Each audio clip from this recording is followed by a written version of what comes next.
Okay, so why is the world so fearful and dangerous today? There's 2 points that I want to get to on that.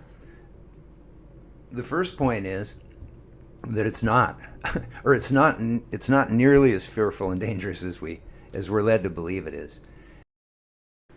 If you subscribe to our channel, you know that our audios are science based, and although we will get into some science in this is a theory or a vision that I've had, which has been supported by the science that I've collected for 40 years. But I've written a couple of novels, and the first one was 2012, The Awakening. The first one was 2012, The Awakening, and in it, I talk about the where humanity is and where humanity is going, and I'll explain what my theory is based on, and then you can make your own judgments about it. But if it does resonate with you, I think you'll find comfort in it because most of us are feeling a sense of kind of upheaval and chaos in the world, and a big reason for that is because things are just happening so fast. When I was writing the novel 2012, The Awakening, I was writing about a shift in the age of humanity, and when I took it to my editor, did a read through and started talking to me about the Mayan prophecies for 2012, and I didn't know anything about them. And she said, "You can't." She said, "You don't know anything about it." She said, "I can't believe that." She said, "This is, really what your book is mirroring." And so then I, did some research, and it was really fascinating. And the Mayan prophets, they talked about this time that we're living in, that started in 2012, and what they called it was the quickening. And so, if you're aware of, the technological age, I think the Google CEO said that we're accumulating as much information every day as was collected in centuries in the past, or in no, I think he said we're collecting more information on a daily basis today than has been accumulated in the whole history of humanity. So that makes everything seem very fast and very urgent, and and we get reports of what's happening in every corner of the planet. But what I talk about in some of my audios, which you may have heard if you subscribe to our channel. The most recent one is Enjoy Life-Altering Stress Management and Relaxation, Rooted in New Science and Ancient Mind-Body Arts. And it paints a very less stressful picture of the state of the world today. And it's rooted in data and science, and you'll see if you watch that or listen to that audio on YouTube, on our YouTube channel. But what I'll get more into why we shouldn't be so fearful of where the world is right now, if we are. But this is about this progression of humanity. And so for 2,000 years, we've been in what's been called the Piscean Age. And it began with all the birth of and life of all the major prophets that set the foundation for kind of the moral code or the vision of humanity. And so within about 2,000 years ago, within about a 500 year or so period, you had Jesus, Buddha, Muhammad, Lao Tzu, and so these foundational elements of human thinking and human consciousness and human moral codes. And what they were all founded in was the unity of humanity, and compassion being right at the root of their philosophies. And so that was the birth of the Piscean Age. And so we've been in the Piscean Age for 2,000 years, and we had these great visionaries that painted these profound visions of the future, of where humanity could go. They had huge insights. But now we're entering the Aquarian Age. And so the Aquarian Age is the age where it's no longer incumbent upon great minds or great souls or great hearts, or however you want to think of these people, to enlighten humanity. We're entering an age now where this commonality of humanity and this foundation of compassion will need to be realized throughout the whole of humanity. And so when we think of this, we're not talking about that person or that other person or whatever. We're talking about ourselves. We're all part of this huge, massive evolution that is happening. The beginnings of it are right now, and so it's incumbent upon us to get in touch with that deep truth that these prophets were trying to put forth of how compassion and empathy and connection are the foundations of our existence, and that's how we'll find our way through any challenges that we face in the future. Now, I think one of the reasons things seem urgent right now is because the planet is just so populated. We may approach in our lifetimes 10 billion people on the planet, and this happened very quickly. When I was born, right after World War II, there were only 2 billion people on the entire planet Earth. And but within my lifetime, just one generation's lifetime, for people that are as old as me, in our lifetime, we've basically increased the Earth's population by 5 times, and so that is straining the resources of the planet, and everybody agrees on that.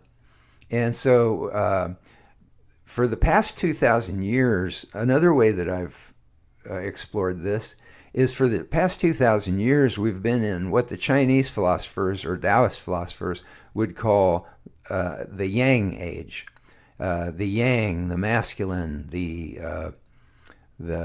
active, the constructive, the part of our consciousness that builds and creates and makes things happen. And so that's over the last 2,000 years, we've been in this Yang masculine age. And the way that I, articulate this in a succinct way is that if you went into a kitchen and you opened the cabinets to see what was available in that kitchen, in the Yang age, what humanity would do largely is we would go to that kitchen cabinet and we would stick a flag in it and we would say, this is ours. And so for the past 2,000 years, the way that humanity has progressed has been through exploration, conquest, and then exploitation. And that's how the whole planet got connected. This was happening for 2,000 years. So that's a very Yang masculine approach. But we're entering a new age, and you can call it the Aquarian age, or you can call it this Yin age. The Mayan prophets referred to it as the opening of the birth canal of the cosmic mother. So it had these feminine connotations, like the Chinese Yin concept. And Yin is receptive and contemplative. And so it's a different part of our consciousness. We all have both sides of that consciousness. But in the Yin age, if you went to the cabinets in the kitchen, you would survey the contents of the kitchen, and you would not claim it as your own, but you would try to figure out how you were going to use these ingredients to create something nourishing for the household. That would be the Yin approach. And so our planet is entering the Yin age because we're being forced to. There's just so many people on the planet that we can no longer explore and conquer and exploit new resources and new lands. And so now we're at a point where our consciousness has to evolve, or our next level of evolution is not physical, but it's consciousness. And it's moving into this Yin type of consciousness where we're surveying the contents of the planet in a contemplative way. And we're being called upon to figure out how we can nourish and nurture the entire planet with the limited resources that we have. And so this is the Yin age. Now, in order to do this most effectively, we have to really internalize this, this compassion that the prophets of all the major religions had called for and extolled 2,000 years ago. But now it's time where we no longer look to leaders to save us, but we start to realize that each one of us is in a very powerful position to have a very powerful impact on the future of humanity. And so one of the things that I want to mention right up front here is that one of the things that's keeping us from connecting most effectively as a planet is that we all feel very separate and we all feel very isolated. And one of the things that happens when we practice meditative type experiences, I'm talking about, these ancient techniques that can facilitate a meditative experience include what I call the big five, which is meditation, mindfulness, Tai Chi, yoga, and Qigong. And I refer to these because they all have a mountain of science behind them. But they can take us into the alpha brainwave state. And when we go into the alpha theta brainwave state, it's a very calm and very restful state of consciousness. And when we go into that state of consciousness on a regular basis, one of the things that they find is that the part of our brain that feels connected is more active, and the part of our brain that feels isolated is less active. And so when we go into this alpha theta state, what happens is we let go of our individual self, and we just kind of let ourselves drift in consciousness and physically just let go and drift in this consciousness. And what happens is we kind of meld with the field of all existence. And there's a lot of science behind this. You'll see this on our channel if you go to our channel and watch some videos. And so we meld with this field that connects all of existence. And it has those changes in our brain function. The other thing that it does when we go into these alpha theta states on a regular basis is it can increase the empathy and compassion parts of the brain and shrink the stress and fear parts of the brain. And so this is a really important part of this yin awakening, or this Aquarian age consciousness that we're going into, which is connective and supportive of one another. Because the fearful part of our brain, the part that handled everything with fear and panic, that is left over from our ancestors. The world that they lived in, when there were the world was a lot more violent, and plus there were animals that would eat you and things like that. And so when they were in these, it's like they needed to have that panic and fear state readily available, because that's the only way they could survive. But now we're entering this new age, this new way of doing things, where our survival hinges on our connection and our compassion. And so that operating from that panic and stress and fear part of the brain is no longer effective. And in order to solve problems in a calm and rational manner, we have to cultivate this yin type of consciousness, which is, again, contemplative. And so these mind-body practices produce that. The science shows that. Okay, so why is the world so fearful and dangerous today? There's 2 points that I want to get to on that. The first point is that it's not, or it's not nearly as fearful and dangerous as we're led to believe it is. And so I'm just going to give you a couple of things which I get into. Subscribe to our channel and you'll get more of this understanding of this.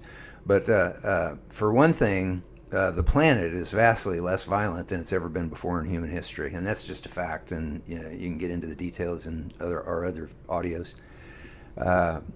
And that's based on FBI and United Nations reports. And the other thing is that violent crime rates are at 40-year lows, not just in the United States, but in many countries around the world. And again, that's FBI and United Nations data. And so the planet is much less violent than it's ever been before in human history, contrary to popular opinion. So it's not going to hell in a handbasket on that level. And violent crime rates are at 40-year lows in the United States and much of the world. And so it's not going to hell in a handbasket on that level. So we should just check that off of our list of things to be fearful about, because it's just not backed up by reality and data to have that fear. But there's another aspect to this, and so I wanted to get back to the yin and yang age, that is the shift from the yang to the yin age of humanity, and also from the Piscean to the Aquarian age of humanity. And that is that these problems that we face as a humanity, they'll be solved by us shifting to this yin contemplative consciousness. And mind-body practices are time-tested, thousands of years old techniques that help us facilitate that. And what they do is they help us let go of old ways of seeing things. And Albert Einstein, perhaps one of the greatest minds in the history of humanity, he said that you can't solve a problem with the same consciousness that got you into that problem. And so humanity is being called upon in this shift to yin or Aquarian age to let go of old ways of doing things, let go of the old yang masculine ways of control and manipulation and conquest and exploitation, and move into this yin collaborative future. And so that's where we're going as humanity, and it's being spurred on by the increase in the population of the planet and the stress that that puts on planetary resources. And so it's going to be a beautiful transition. And it could, it is a beautiful transition. I mean, like I said, the planet's vastly less violent already, and violent crime rates are vastly lower than they're at 40-year lows. So we're enjoying the benefits and the fruits of this new age already, but it's just not being reported on the news. And so we need to educate ourselves about this because otherwise we just get stressed out on a daily basis turning on the news and having no idea that the image they're painting of this violent, dangerous world just isn't a reality right now. But we are going to have to face challenges and dwindling resources and realignments within global economics and social systems and so on and so forth. All these things are going to have to happen, and it's going to seem like turmoil and chaos because big growth periods in our lives, they always feel like that. If we look back, they always felt like really kind of intense times in our lives. But then looking back, we realize that those were huge moments of growth that really changed us as a human being.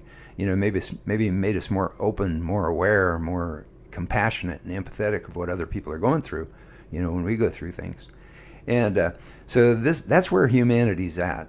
And that's where we're going. We're going to this compassionate world of connection and love that these prophets painted 2,000 years ago that formed the foundations of all the major philosophies and religions of the planet. But we're now in this Aquarian yin age. We're being called upon to realize this in ourselves. And it doesn't mean that we have to be Jesus or Buddha or anything like that. We are who we are. But by embracing the realization that compassion is where we need to go as a society is going to make all these transitions to this new world that we're going into much easier, much less stressful, much less painful. And the good news is that when we practice mind-body practices, they lower our stress and panic levels immediately. Like I mentioned earlier, they shrink the stress and fear part of the brain.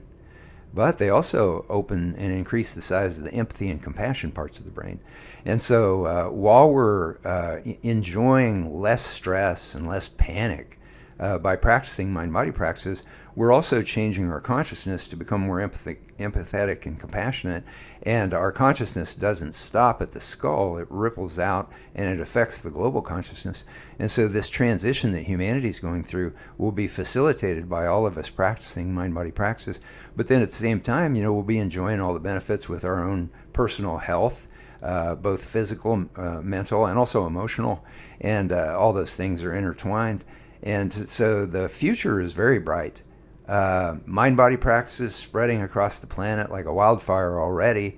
And the Global Transformation Project's goal is to expand mind-body practices into public education all over the planet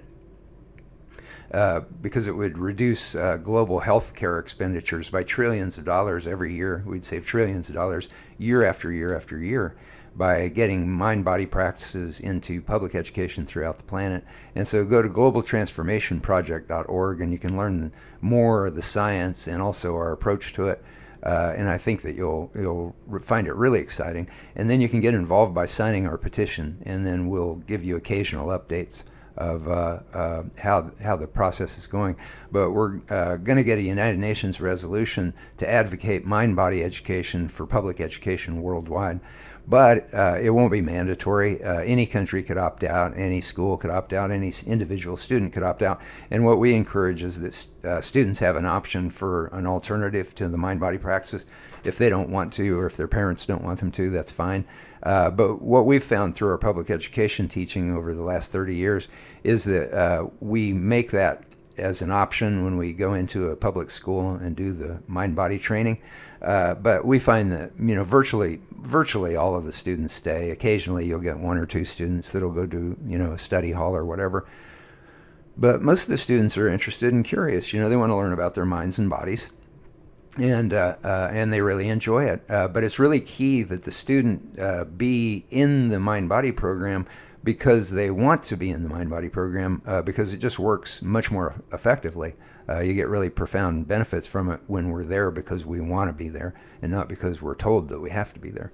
And so again, what we're advocating in the United Nations is that it wouldn't be mandatory for anybody to do it, but it would be available to public education students all over the planet because it would save our planet trillions of dollars in future health costs and also social costs because it would bring down prison rates, crime rates, all these things. And we're already seeing that over the last 40 years as violent crime rates have been dropping precipitously in the United States and in many countries around the world.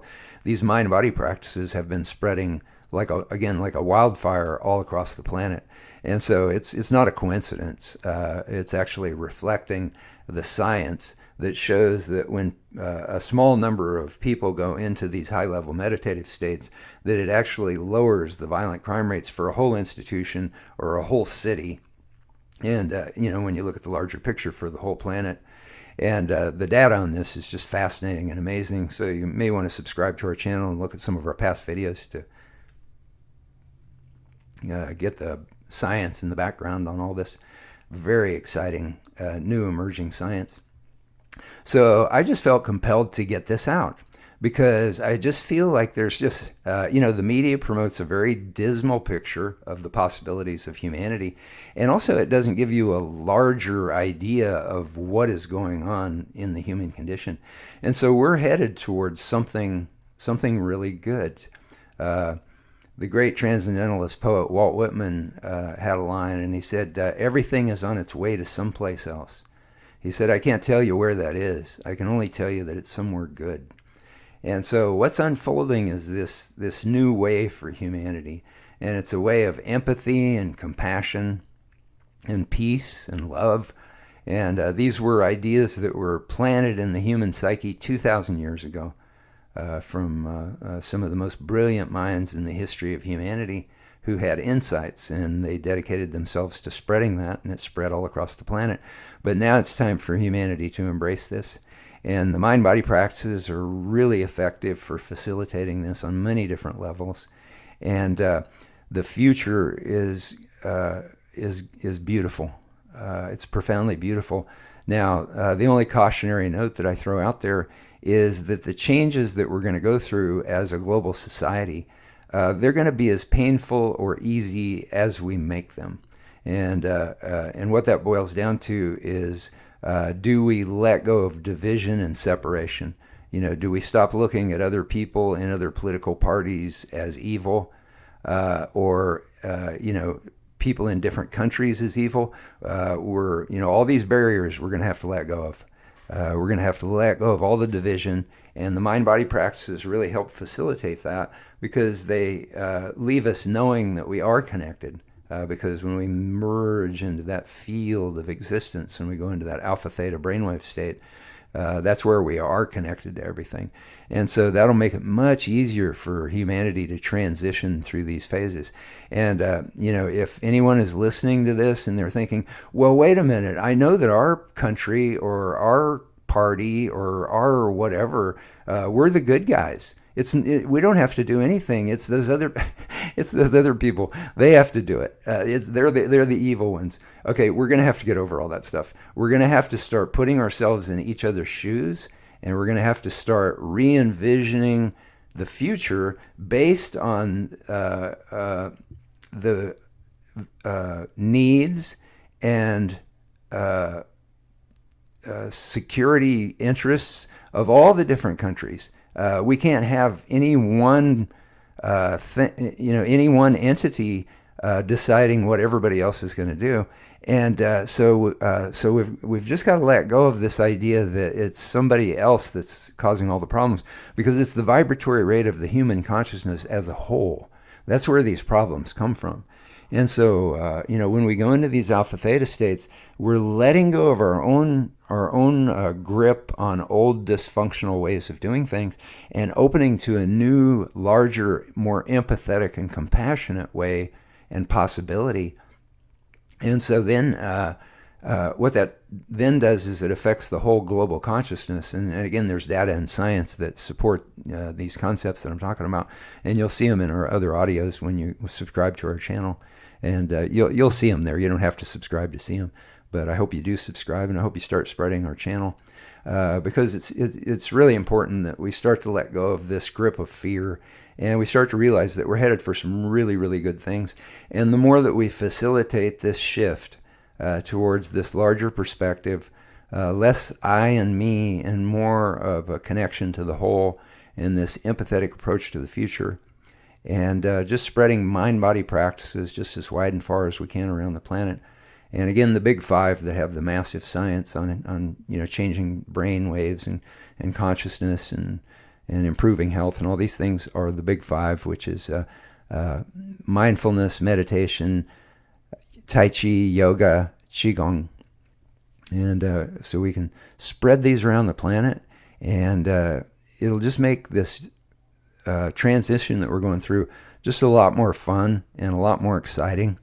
And so, I remember reading an interview where a magazine was interviewing a Taoist master, and the interviewer asked him, so why are we here? Why are we here in these lives? And the Taoist master contemplated for a moment, and he said, to enjoy them. To enjoy them. And so that's one thing that I want to really impart, is that what we're going through right now can be very exciting and very, very hopeful. And a lot of fun. And it's going to be what we make of it. Now, if we stew in the news day after day after day, and we just get that fear stuff, just fear, into the world, into the world, into the world. And unfortunately, a lot of that is just not based on reality. It's not based on the real data. So again, go to our channel and look at some of our past videos so that you can really wrap your head around this. And it'll change the way that you see everything. And so it's really important that we start to feel more safe and more hopeful, because there's science that shows that has plays a huge role in our future health and our future sense of well-being and the planet that we're creating. And so let's have some fun going into the future.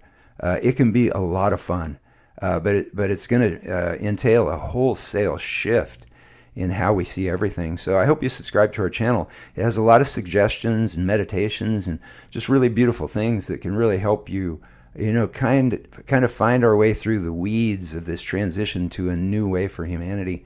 And we can have a lot of fun together doing it. So take care, and let's just finish with just a short meditation. So with the eyes closed easily and naturally, tip of the tongue lightly touching the gum line behind the top two front teeth. Just feeling that sensation brings us back from the world. And noticing how the eyes continue letting go. Those tiny optical muscles and soft tissue.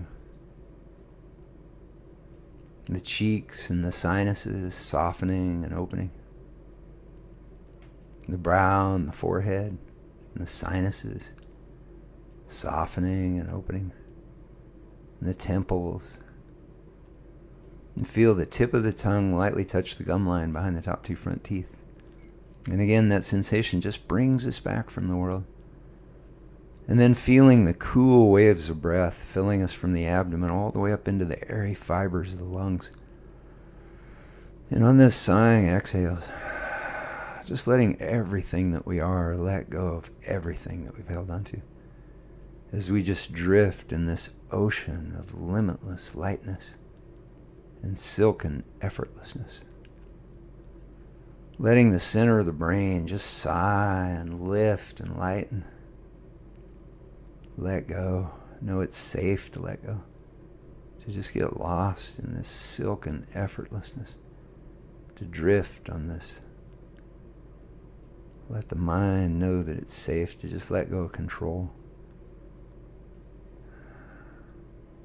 There's a nurturing lightness that permeates the entire universe all the time. just waiting for us to breathe and let go and just free fall into that lightness. In the back of the head and the base of the skull, as they sigh, letting go of all that panic and fear stuff that we squeeze back there, allowing space for that lightness through the back of the head. And the spine and spinal fluid and all the miles and nerves just being soothed and coated by that silken expanse. The sensory awareness lifting and lighting as we sigh and let go of trying to feel or trying not to feel, so we can just drift on whatever loads through this lighted knowing and sensory awareness that we are. The solar plexus in the upper abdomen as we let that sigh, letting go of all the fear and trepidation that we squeeze in that nerve bundle in the upper abdomen, allowing space for that lightness. Just letting the solar plexus just sag, just surrender to gravity. We become open and vulnerable. And we realize not only is that safe, but it's exciting and open. Allow space for that lightness to echo through our abdomen and our pelvic bowl. And all the organs softening and lighting, opening. And the heart and the lungs as they sigh and let go of themselves. And the aorta, and the arteries and the capillaries and the veins, and with the blood and the liquid systems, the emotional awareness, lifting and lighting. As we sigh and let go of our hold on emotional states so that we can just drift on this field of unfolding lightness with lighted knowing, sensory and emotional awareness, drifting upon it. Held dearly, nurtured in this limitless field that connects everything, everyone, everywhere.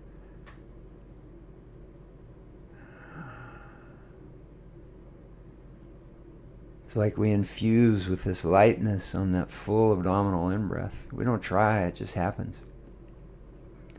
And then on that sighing exhalation, we just become that nebulous, undefined drift on the ocean of everything. Compassion and kindness. Openness.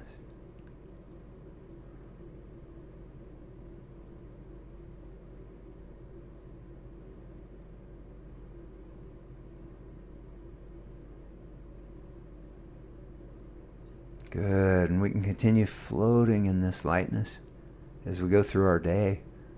And we can touch into it from time to time, just letting go of our grip on things, allowing space for this hope and nurturing and lightness to permeate, because it permeates the whole universe. You know, that's why we see violent crime going down. And the planet is vastly less violent than it's ever been before. You can watch our other videos to untangle the knots where you think that's not correct or not real, because it is. And then you can free fall ever more into this nurturing safety. And that changes the future of the planet. And it just makes our lives so much more enjoyable, so much more beautiful, so much more fun.